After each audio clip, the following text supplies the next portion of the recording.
Apa boleh seorang anak naik haji, tapi orang tuanya belum pernah pergi haji?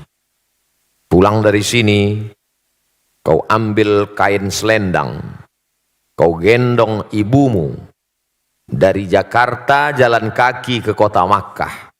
Sampai di Makkah kau tawaf 7 putaran, naik ke Bukit Safa, pergi ke Marwah 7 putaran, tahallul. Maka belum dapat menebus sekali teriakannya saat melahirkanmu. Oleh sebab itu yang punya uang, senangkanlah hati orang tua. Buatlah ibumu seperti raja, maka rezekimu akan seperti raja-raja. Bukan hadis Nabi, saya ketemu di grup WhatsApp. Senangkan orang tua. Karena setelah Allah langsung orang tua. Wa qadha rabbuka alla ta'budu illa iyyah. Allah mewajibkan engkau hanya beribadah kepada Allah. Habis Allah, wabil walidaini ihsana. Berbakti kepada orang tua. Kalau masih hidup dia senangkan.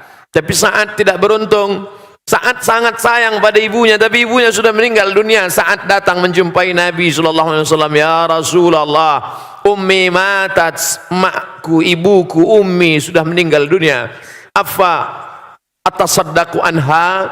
Kalau saya bersedekah, pahalanya sampai tidak ke almarhumah? Kata Nabi, tasaddaq, sedekahlah wahai Sa'ad. Ayu sadaqatu afdal? Apa sedekah yang paling afdal? Kata Nabi, saqiyul ma, memberi air minum. Idzan ahfiruha.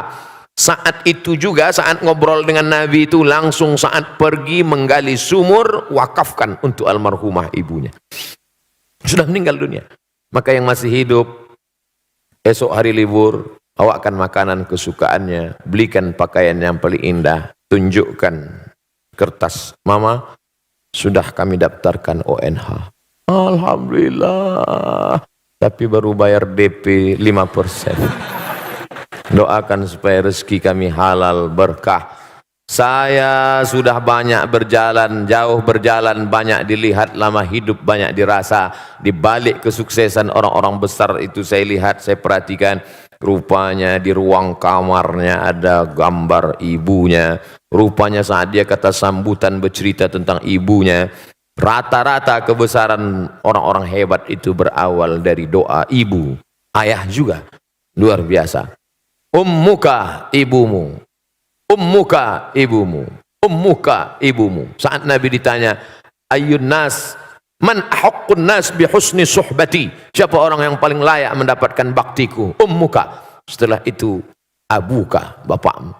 Oleh sebab itu maka kalau masih hidup dia senangkan. Bisa memberangkatkan dia haji, Allah akan ganti berpuluh-puluh kali kau akan bisa ke tanah suci Makkah Al-Mukarramah insyaAllah.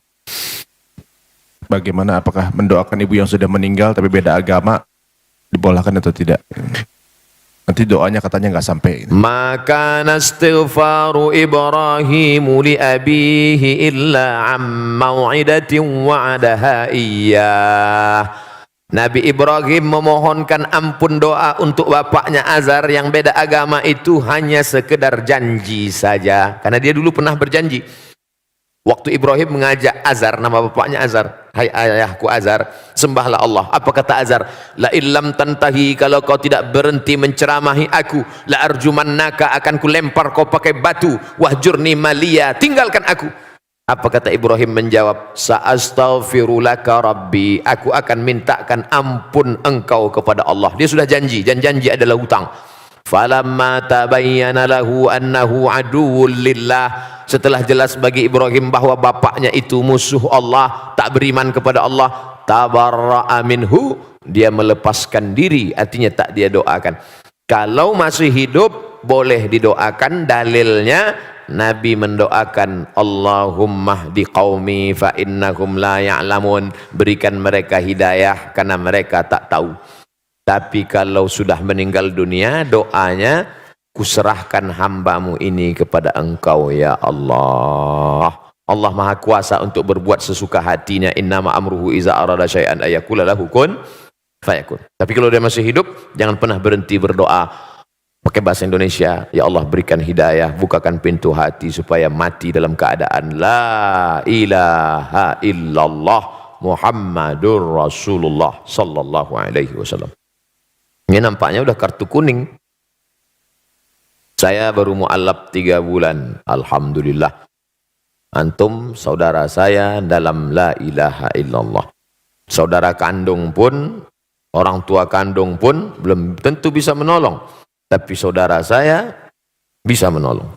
Sekarang nggak tinggal dengan orang tua karena pastinya nggak setuju. Di rumah sholat nggak bisa, ngaji nggak bisa. Tinggal di luar ngekos. Apakah ini bisa dibilang durhaka, Pak Ustadz? Supaya bisa ngaji, sholat dan lain-lain, saya harus tinggal di luar.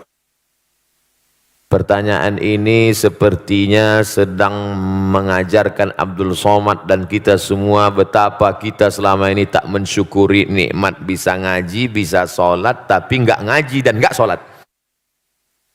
Harus ngekos hanya untuk ngaji dan sholat. Kadang banyak yang kita sangka tak nikmat, padahal kita sudah dapat nikmat besar. Baik, saya jawab. Wa in jahadaka ala an tusyrika bima laisa laka bihi ilmun. Kalau orang tuamu itu memaksamu untuk mempersekutukan aku, kata Allah, fala tuti'huma, jangan kau patuh pada mereka berdua. Ini dalil engkau boleh ngekos, saudaraku. Karena kalau kau tetap di situ, dia akan paksa. Maka kata Allah, fala tuti'huma, jangan kau patuh dengan dia. Tapi ayat itu belum potong, baca ujungnya.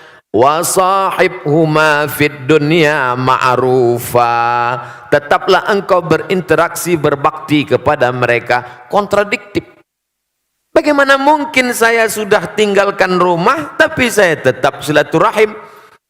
Engkau tinggalkan karena niatmu supaya bisa sholat, supaya bisa ngaji, maka ngekos, tapi silaturahim jangan putus. Mama, papa, apa kabar? Sudah makan pagi? Sehat? Mau dia balas caci maki, sumpah serapah, anggap itu bagian cara Allah menghapuskan dosa, cara Allah mengangkat derajat, cara Allah melatih hati. Jangan pernah berhenti. Tiap pagi, tiap hari, doakan dia.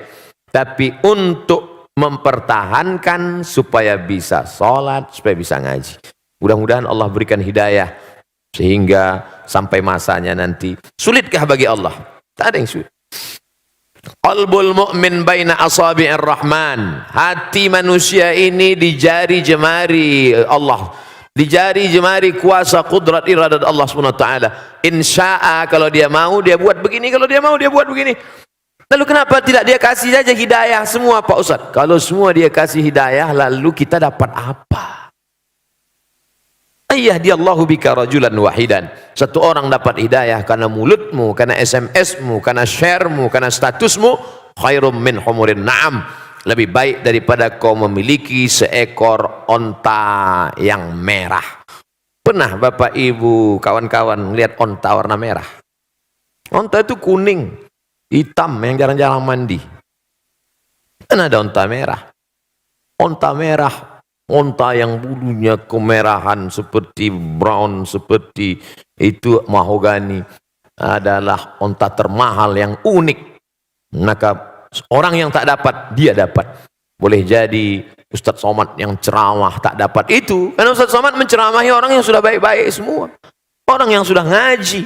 Setelah yang sudah hijrah, sudah ngaji, kumpul, barulah datang Abdul Somad. Assalamualaikum warahmatullahi. Sementara ada yang dia bukan ustadz, tapi dengan merangkul, sering ngajak, ngaji, akhirnya dapat hidayah. Maka jangan pernah berhenti, tetap ngekos, tetap sampai Allah bukakan pintu hati hidayahnya, insya Allah. Amin ya rabbal alamin.